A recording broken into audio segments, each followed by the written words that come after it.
Bukankah kita lahir dan hidup di tanah Jawa? Bahkan darah kita mengalir darah Jawa. Tetapi kenapa sebagai anak Jawa kamu merasa aneh?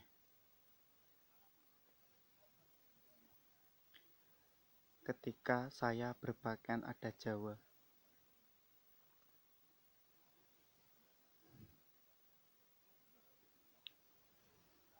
Jika saya salah, tolong jelaskan di mana letak kesalahan saya.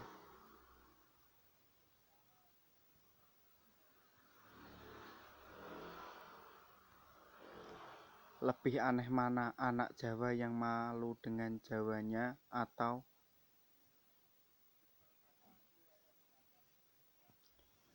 anak Jawa yang bangga dengan Jawanya?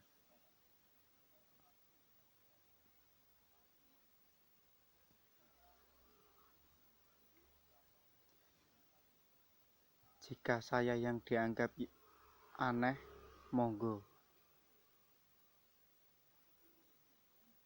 Saya tidak apa-apa.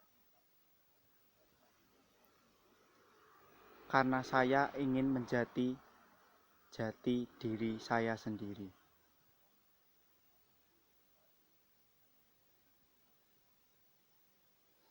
Tapi tenang saja, karena leluhur kami telah menitipkan pesan.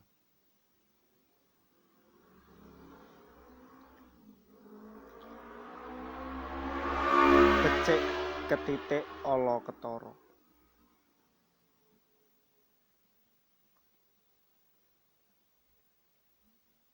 Aja wedi diina, aja seneng dialem. Ora penting dianggep apik, sing penting dadi wong becik.